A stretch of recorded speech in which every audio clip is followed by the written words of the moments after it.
Good evening, everybody. We'll open up the meeting. Sorry. That's all right. All right. We'll do it.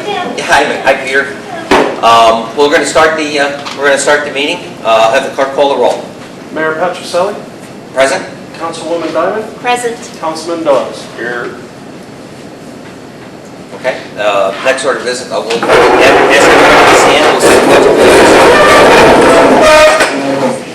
I pledge allegiance to the flag of the United States of America and to the republic for which it stands, one nation, under God, indivisible, with liberty and justice for all. Like it is.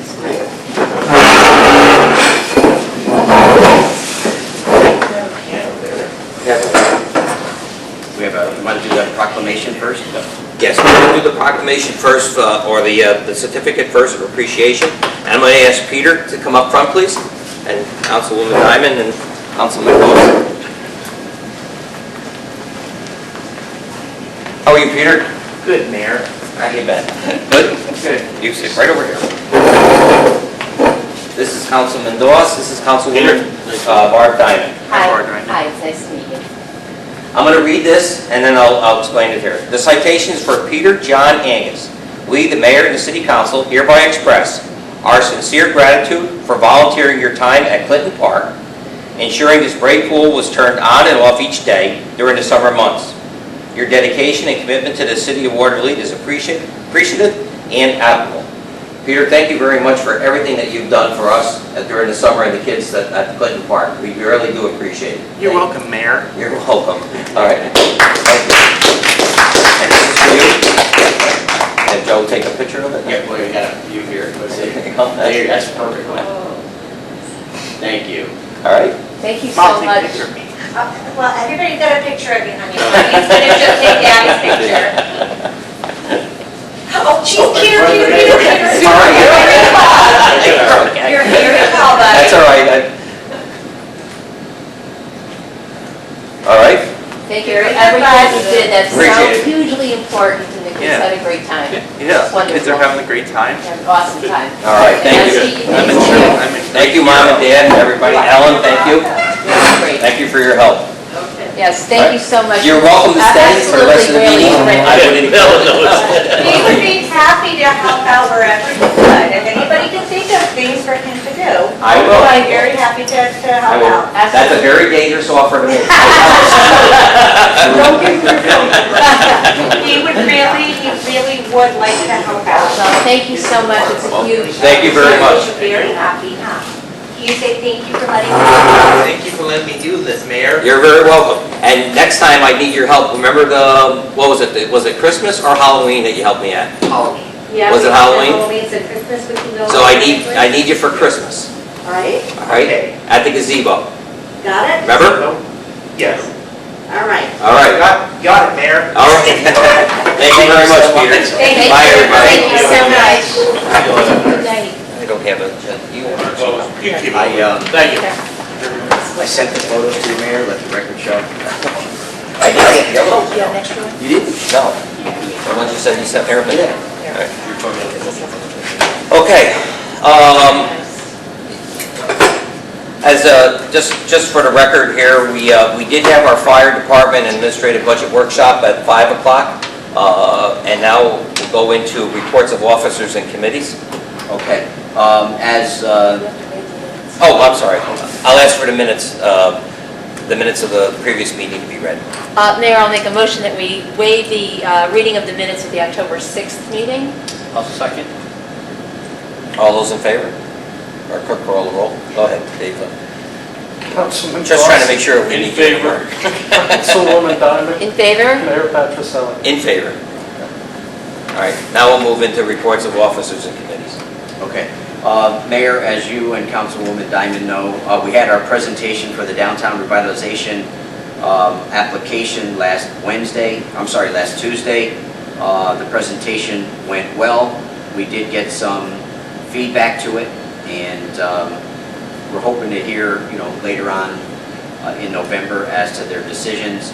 We do know what's ahead of us in the future as to the return on investment, so we need to start pounding developers within our region to start looking seriously at the City of Watervliet to start that matching component when it comes comes time to grant funding for this project.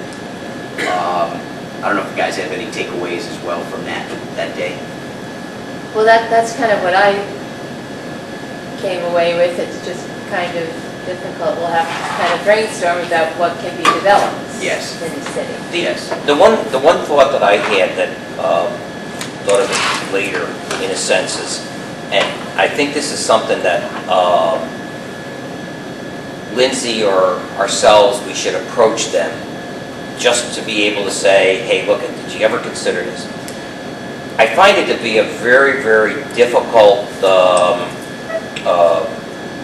let's say, possibility of being able to have developers come in like they in a lot of the other cities where they can bring in, they have a lot more available land, they have a lot more available options, they have a lot more available possibilities in the sense of that development in the downtown. I think one of the things that we should ask to have them consider taking credit for is outside our boundary by the Louisi Group on First Street, even the Adirondack, some of those other areas where those are being developed, they might be outside the boundary, but they're certainly influenced and connected to the city of Watervliet. Even, I know Starbuck Island is right there, but all those things have an impact into the DRI, and I think it's something that they should at least say, yeah, that it's, the Louisi Group and the development that they've been doing at, on the First Street and along Lincoln Ave, I think is just remarkable, and I think it has a big impact into what comes about in our city itself. Yeah, So, although it may not be exactly how they say it is, part of that application and that checkbox, I think it's something that they should be looking at. Because again, we are interplaying with them as well. So, that's just the one thing. Who knows if it's a thought, or they could consider it, but I think it's worthwhile at least approaching it. Yeah, I think one of the, You can't compete with Albany and Troy. They're just too Right. big, and there's developers, and there's, Right.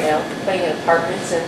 right, it took a few years to aggregate some parcels, and now they're starting to go vertical and Yeah, things like exactly. that. But one of my takeaways was there, with the RFI that we did for the restaurant, we got 4 letters of interest for it at the park. So with what we put in from the grants, I'm hoping next year, if we're not, eligible this year, next year we start looking at that being some of that development dollars going back in to kind of raise that percentile, should that start to happen. Right. So I think that was just some of the things we have to push. And some of the little wins that we're trying to do too. Like, for example, Dave, Steve and I met with a sandwich company looking to expand in the city of Watervliet, is now interested in Geno's. I think we talked a little bit about Geno's, the redevelopment that's coming from the land bank.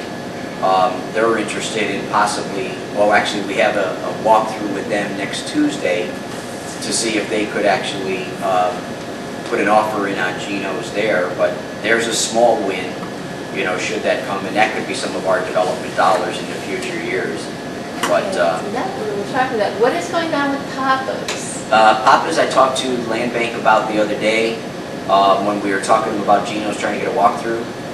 They are actually going to they're going to call him, talk with him, start enforcing it a little bit better. Okay. I think I may have talked to you before, he couldn't do anything until June of this past year in order to get clear title.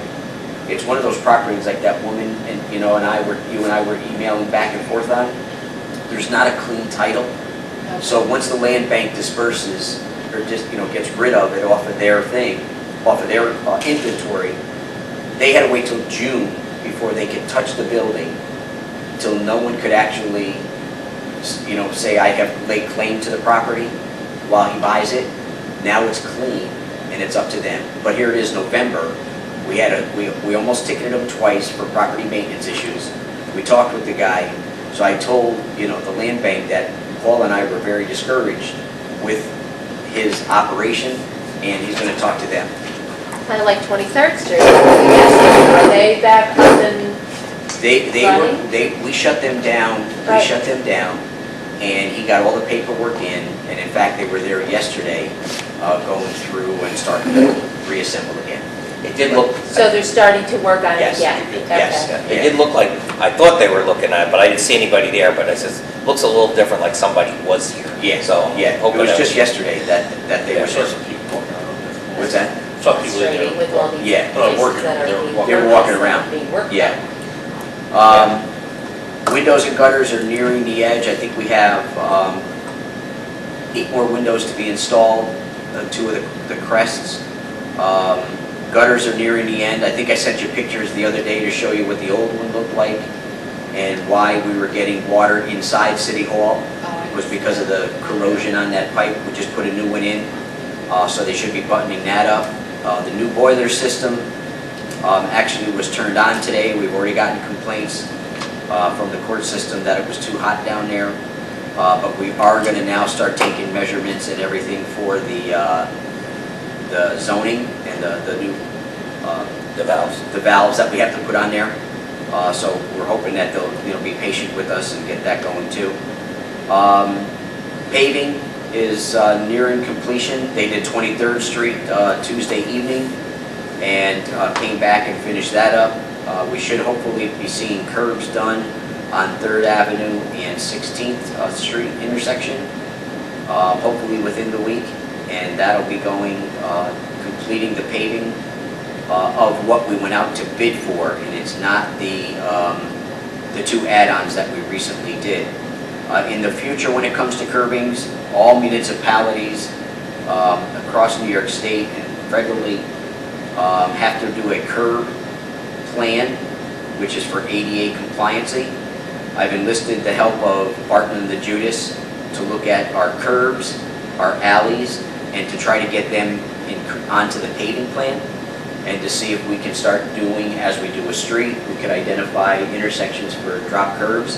So they're going to start that, so we could have that for the early part of next year, so we can enlist that. And they'll also be looking at our RFP to tighten up any concerns that we have. Comp plan is underway, and thank you for giving us a couple of other people for the committee. We have about 100 surveys that we've received thus far. Thank you, Mayor, for putting that out on Facebook, because we started to get a lot of hits from there. Steve, Lindsay, and Laura are aggregating them, and they have a meeting with the comp plan committee next week. I believe it's Thursday during the day. So that'll start to move forward and move towards completion.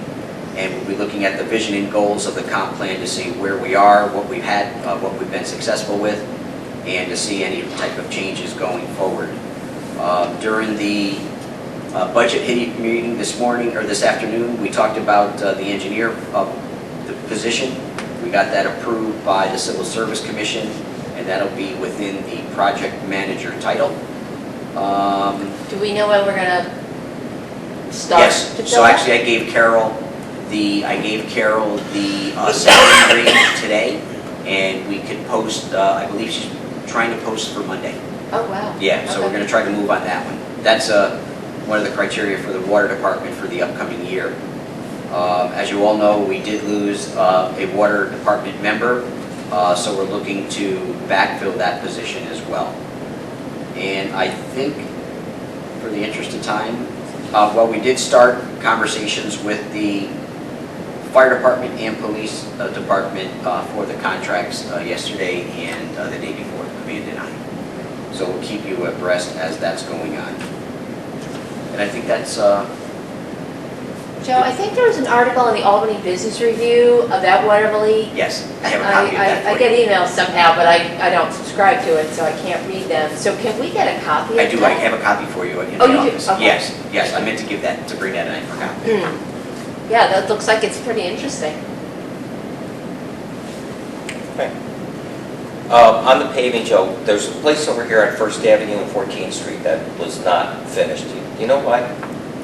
It was cut out. Now, I don't believe it was done, but That's the intersection yeah. right there. And I believe they're waiting, because what we did was, when we went through and did the first round of curbs, when you put in an ADA curb and you drop a curb down, they never did the corresponding curb in the original bid, so we have a change order coming for that. So what that is they won't do that until we can shoot the final grades, and then they'll pave that area right there. Okay. You're talking the one that goes actually north-south? Correct. Yes, Yes. yeah, because we added that curving in once we did it, Right, and that's okay. what the contractor is waiting on. We got to get that final grade, so it's not going to be any lips there. And not that they haven't been, been good to us in the sense, in some respects, because I think AIG has been doing a fairly remarkable job on getting the stuff done. And I had minimal, less than 3 complaints. I think one of them was just a porta potty in front of somebody's house, but it was, This is from any complaints about AIG? AIG and all like that. But one of the things I've noticed, a couple of blocks that I've been on was completely, pretty much all torn up. It's mostly wall patched. And I remember when Mark Spain was here, we pushed him to repave the entire street, which was 14th Street. I would like to see a review of some of these streets that are being like worked on. And some of them, I think, are pretty ratty. Is this the work that's being done by National Grid? And Yeah, AIG I think they're doing their contractor? patches, they're doing their patches, but the whole street is patchwork. Yes. So I mean, I think Yes. that's the problem that, looking at in the sense is, there's more patches than I think there's existing road left. Yeah. And I think we had that same issue on 14th Street. I When, think Hank is pushing them to do the Yeah. whole street. Yeah, He said he wasn't going to accept less than the whole street. Yeah, so, They're- well, they're with digging that- three holes per house or something to that effect. correct, even around Second and so on. We got a recently, we got a call, that's why Hank, Dave, Dressel and I are gonna try to meet with National Grid. They have a new planning department is what they're calling it, and they're trying to talk about when they come in and do these type of repairs, what is the give back or take away from the city? So do they pave the road, or do they do the dig permits and those type of things? So we have to have that conversation, like, what's the trade-off? If they take us in this pattern where they don't pay for a dig permit, then we could potentially get a road improvement.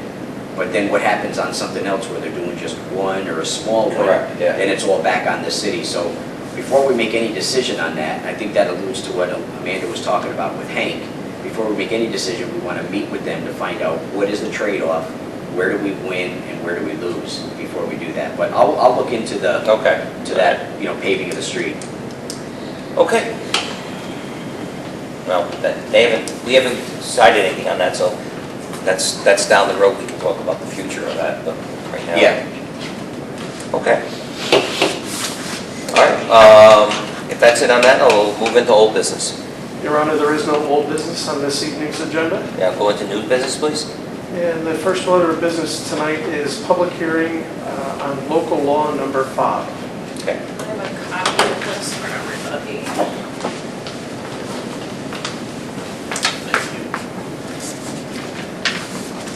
And I appreciate you being here and saying that. Yeah. And stuff, do you want? No, you're right.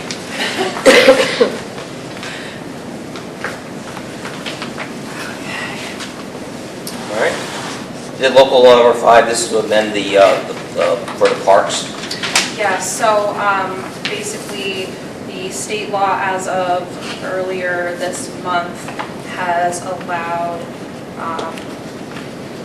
has Just made it speak so louder that, so we make sure sorry, that. has made it so that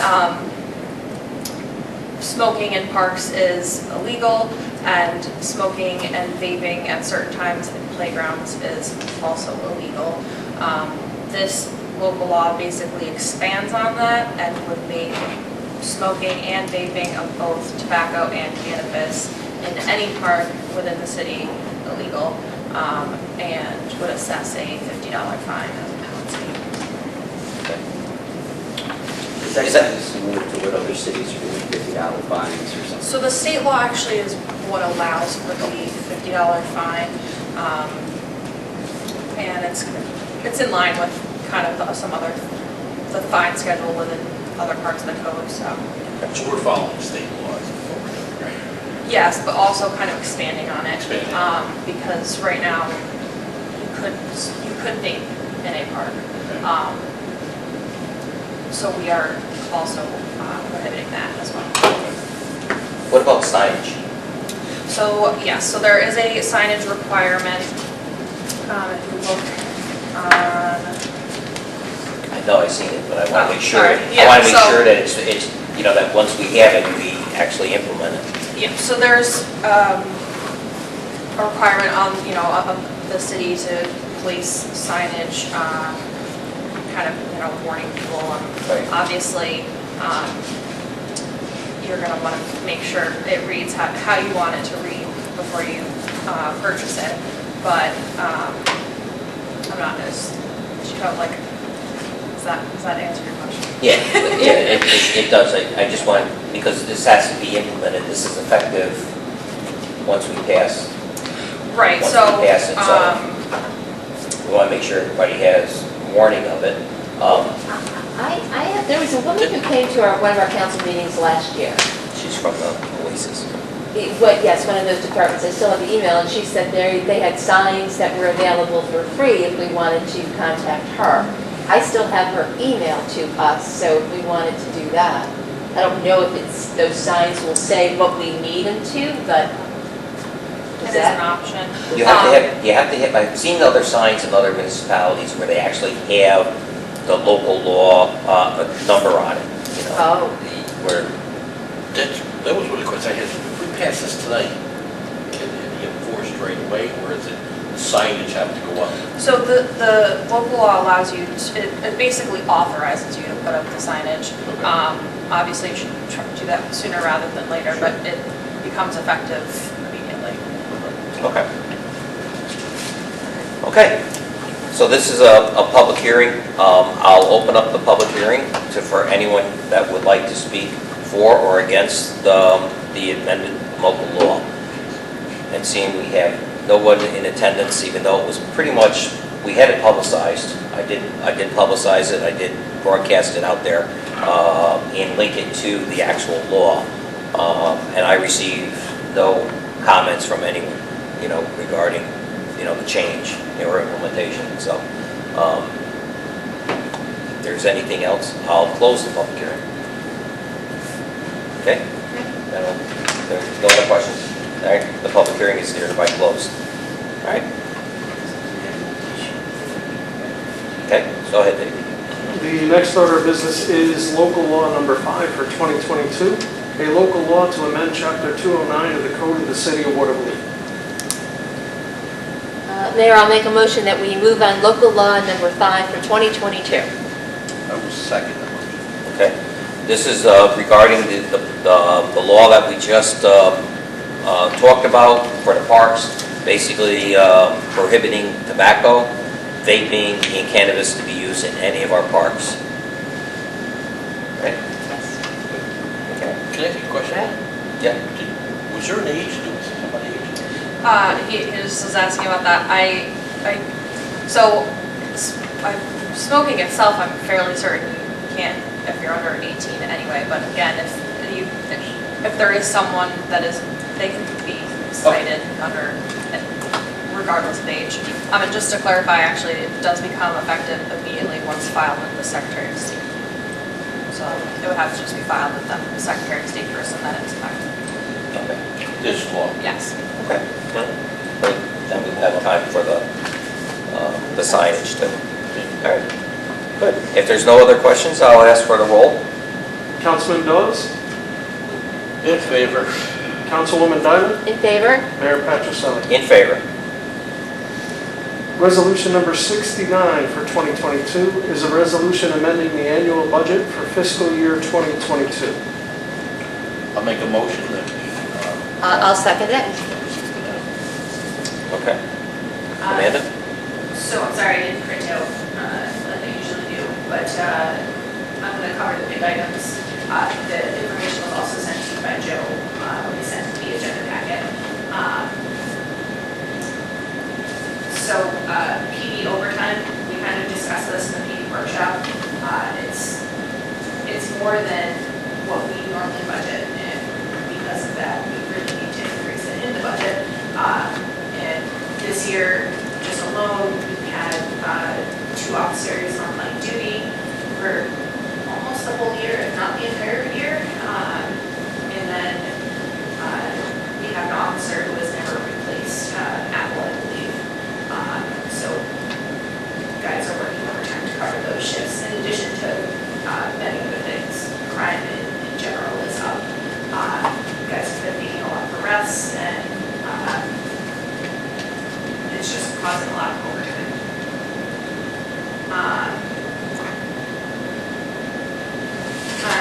also proposing to increase the PD equipment line, $25,000. The reason for this is we purchased vehicles in 2021 that needed upfitting. I could use the equipment reserve for this, but I think that we have the funds in this year's budget, and I'd rather save the reserve for moving forward and use the funds in the budget this year than using the reserve. You remind me of my Italian grandmother. With the money. Keep it in the savings account. Keeping the savings account, Yeah, the yes. savings account, I mean, Smart move. it's just what should be done.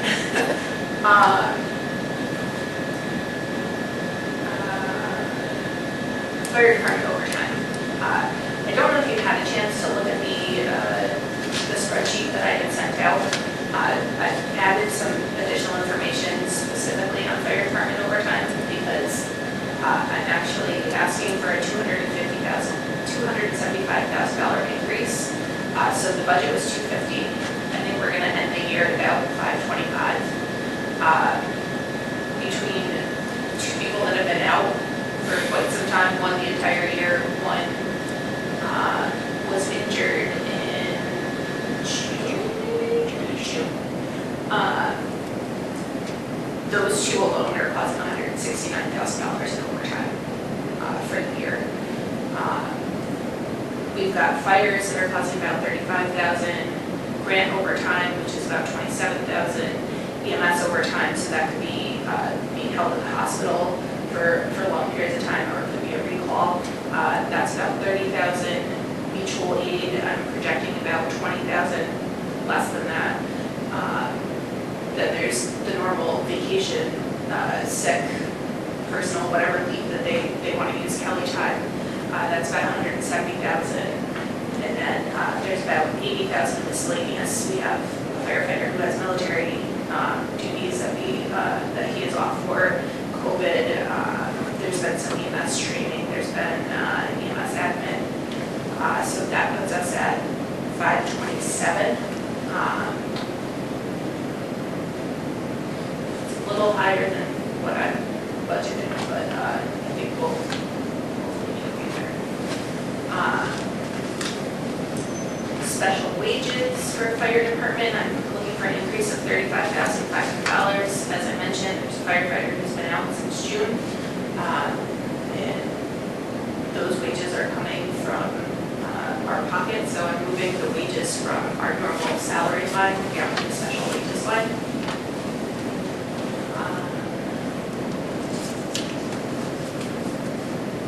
Fire department operational supplies, I'm looking for an increase of $22,000. We had to rent an ambulance from Colony, 2 ambulances at one point, at $250 a day, or yes, $250 a day per ambulance. So we need to increase that line. The Humane Society, we all know about the job costs, looking for an increase of $125,000. Housing and code supplies, looking for an increase of $20,000. We had attorney fees for Osterman and something like that. Yep. That will be paid back through the zombie grant. Pool salaries is another big line. I had originally budgeted $60,000. We weren't really sure what staffing was going to be like for the pool and the splash pad there, so we do have a number for that now. Other increases. What was that number, final number? It was 105 total. I think, yeah. Last big increase is payments to PFRS costs. So police and fire retirement. There's also a $12,000 increase to admin, retirement, and CSCI. To kind of pay for all of these things, big items, sales tax, I'm increasing $350,000. Utility tax $35,000. fire insurance recovery, 35,000, mortgage tax, 40 grand, SRO officer, 54,000, PD salaries decreasing, 65,000, fire department salaries decreasing, 52,000, housing salaries decreasing, 40,000, and also decreasing the transfer to the accrual reserve. As I had mentioned in the budget workshop, we originally budgeted for moving $80,000 to that reserve. I've not been using that reserve very much. It's usually for when someone retires. I try to pull it out of our regular salaries if I'm able. So that reserve is decently funded, I believe. So I'm decreasing that 50,000 from 80 to 30. That's all general fund. Water fund, I'm looking to increase admin equipment and vehicles, 91,000. That's the cost of Dave's truck. Again, we originally were going to take that out of the equipment reserve. We have the funds in the water department. I don't think it's necessary to take it out of the reserve. Increasing reservoir maintenance, we just spent more money there this year, and increasing filter plant miscellaneous expenses. David mentioned he needs to replenish some of his inventory of items like plants and valves and stuff. All of that is going to be paid for by decreasing the taxes, supplies and consultants fees, Gilderman. Any questions? No? Sounds good. Okay. I'm good with it. No, I'm not good with it, but. Oh, well, okay.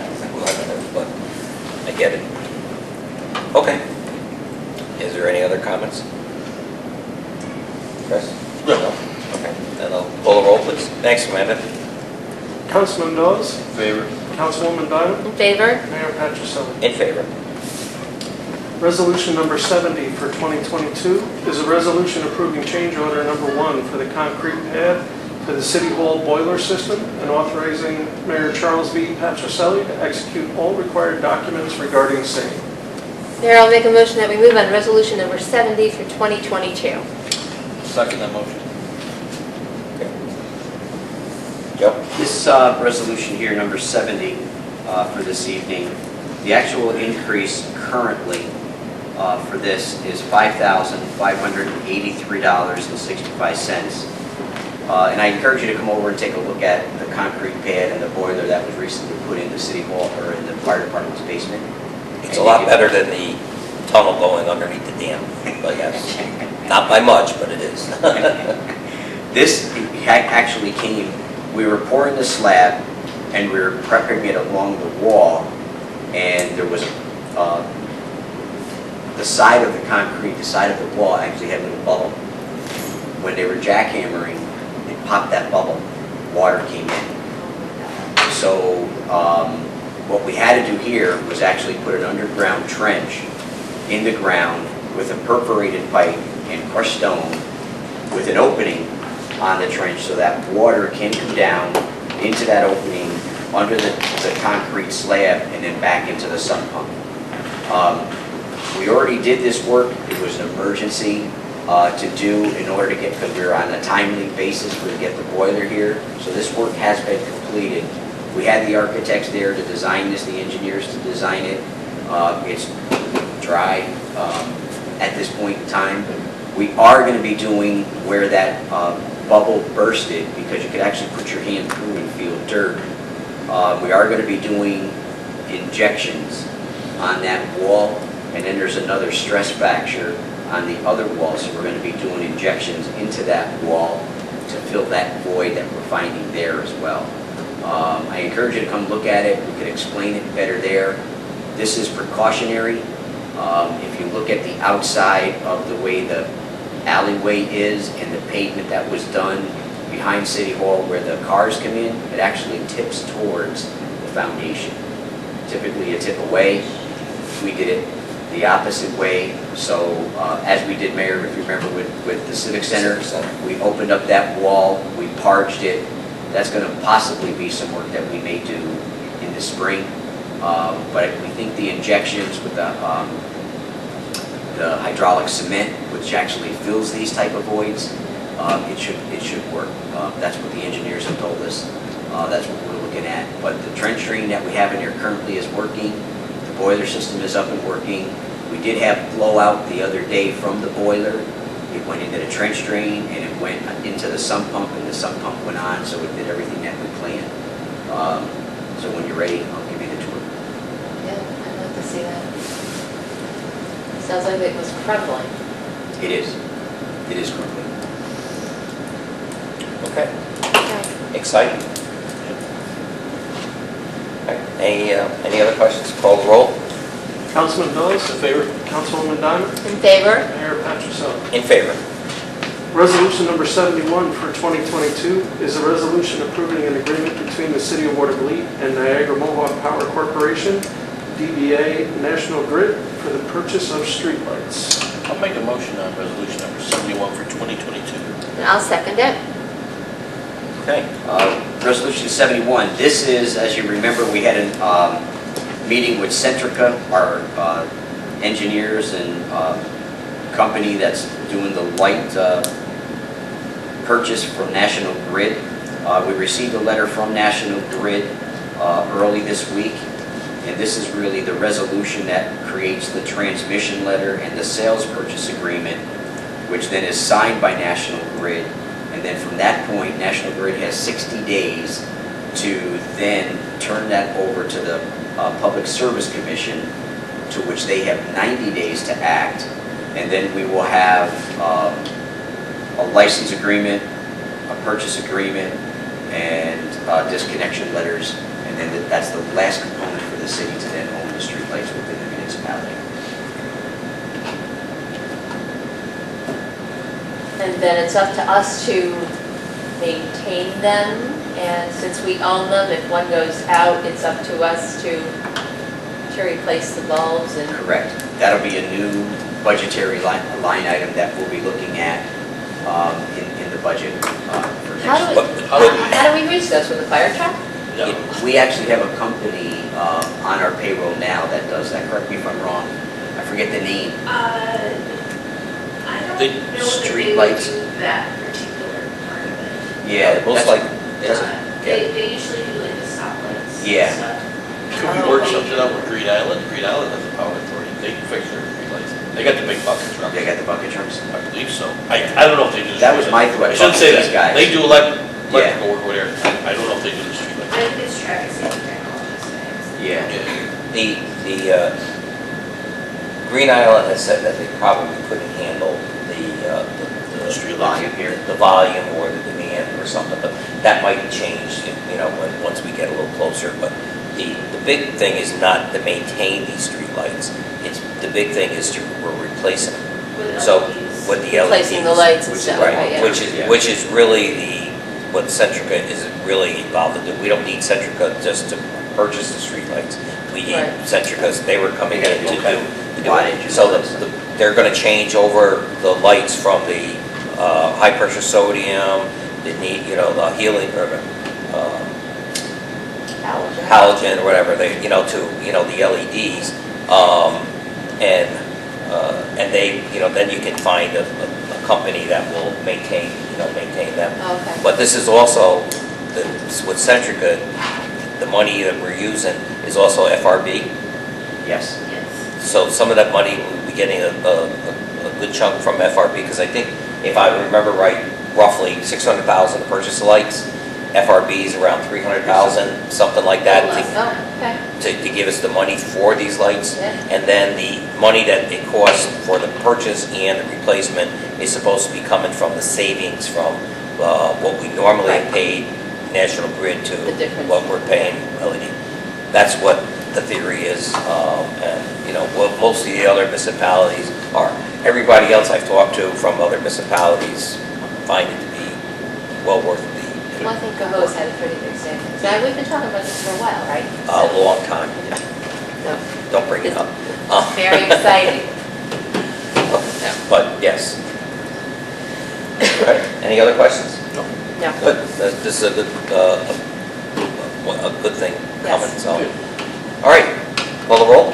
Councilman Dawes, Favor. Councilwoman In Diamond, favor? Mayor Patricelli. In favor. Your Honor, that concludes the new business this evening. We already pretty much had our appropriations accounting. Before we get into the public comment, there's a couple of things. Joe, I know you were talking about it today. Can you give us an update now on the museum grant, which is what we have to do over there with the church? You're talking about? Yeah, the church. Yes. Yep. Okay. So where we are with the museum grant, we have a signed contract with Rita Architecture. We have a couple of milestones that need to be done in that contract, and that is the ADA compliancing for both the bathrooms and access, and then a final, let's say, a final approach to our heating system with it.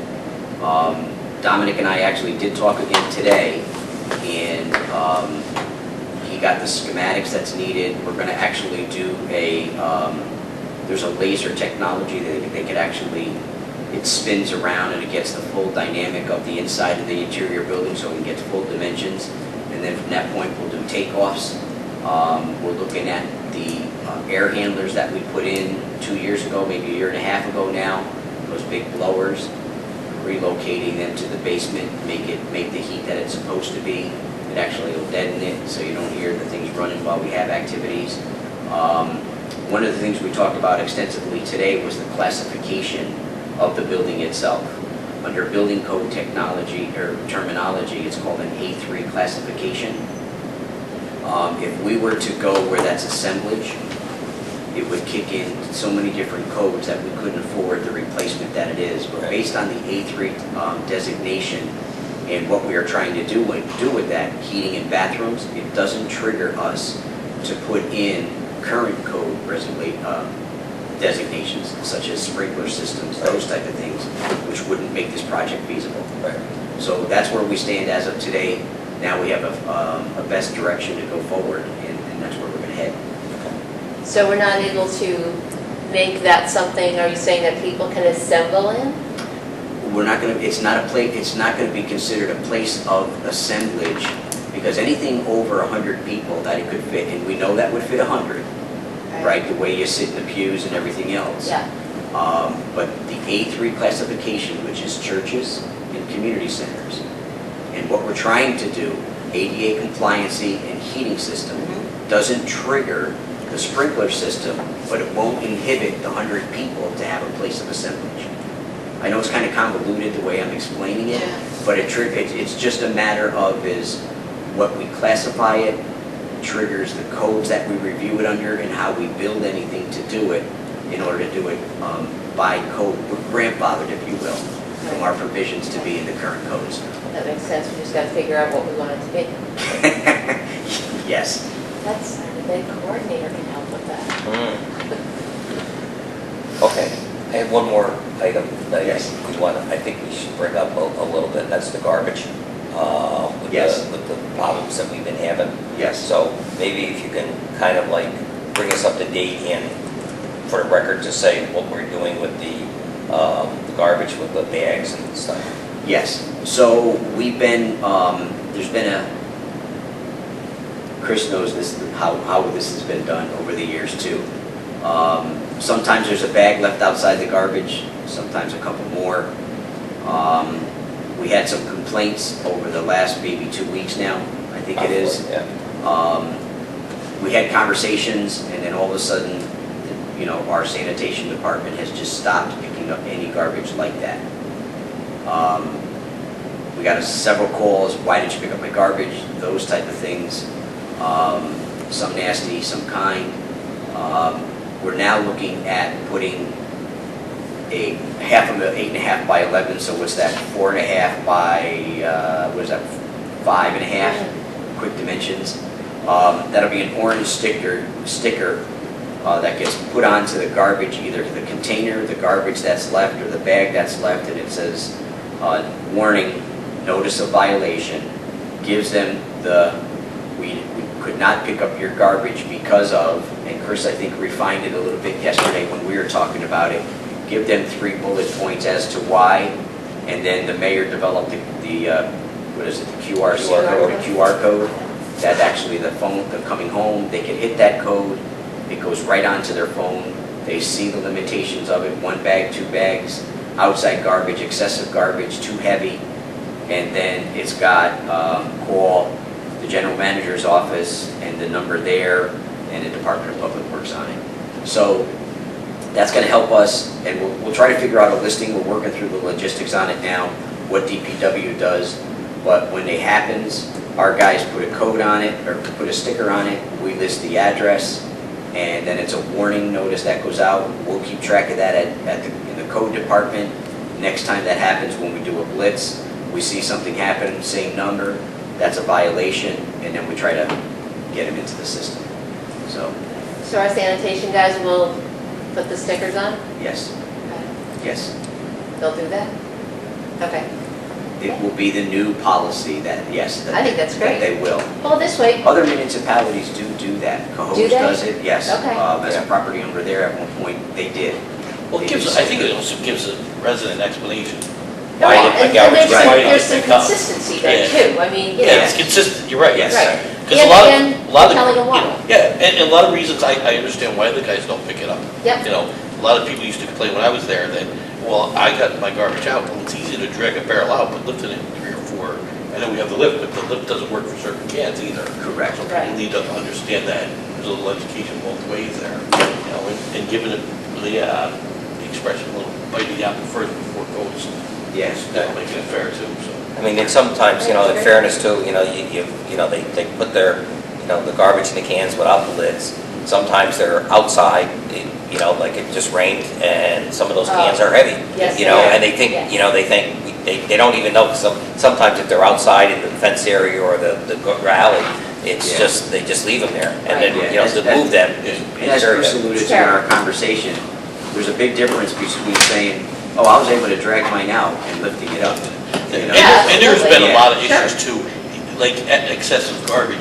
You know, I get it, we've had people complain that they put too much out, and every week because they're not recycling. But then people have put extra out because they would admit to it, hey, I forgot it last week, so that's why my 2 cans Yeah, are full. So- Yep, and the one thing that I'd ask Joe, and I'd really like to start, before we even get to the printing of the things, or whatever it is, to start doing an educational awareness, you know, out there. Hey, people, this is what we're doing, this is the reason why we're doing it. You know, just that other day that I went there, where there were 9 bags of garbage laying up against the fence, you know, and it's like, come on, you think this is like, you know, the first time you didn't know you needed a garbage can? Yeah. You know, so I think we need to, I'd like to get it out there, because I think what happens a lot of times is somebody will get out there and they'll, you know, and not to say I'm a, what do you call it, with the Facebook and stuff like that, but sometimes they get out there and it just causes so much of a commotion. But, you know, you get out there and just say to them, hey, look at you, my garbage didn't get picked up. And then they go, well, we've been telling you this. And they, you know, and other people will say, you know, we told you this. So, you know, I think it just needs to be set up front so that we can get a step ahead of it. Yeah, Right. I started drafting that And that's what I was language. thinking, how do you do that? I mean, didn't Chris just send out an email, she's working on the Watervliet the Yes, newsletter? that's exactly it. So this, I know that doesn't go to tenants, but Right. still, it can go Yeah. on, Right. you know. But I think that Put the same stuff. newsletter on the Facebook page, or the website. Right. Yes. Let's start pushing people to the website, having a lot of stuff on there. That's Well, really, It is, a lot of it is on there, but they don't do that. It's just not a natural, it's just not I a do, natural I don't vehicle. see some, but You know, okay. it's just not a natural thing to go to the website. And again, if it's even on our website, if it goes on our Facebook City Hall page, it goes to our website. So people can see that as well, you know, but that's not the way Yeah. they do it. No, I think that's a great idea. All right, Okay. we will open up the public comment period. Dave, you want to mention it? For the Sure. record? At this time, the council has authorized a public comment period.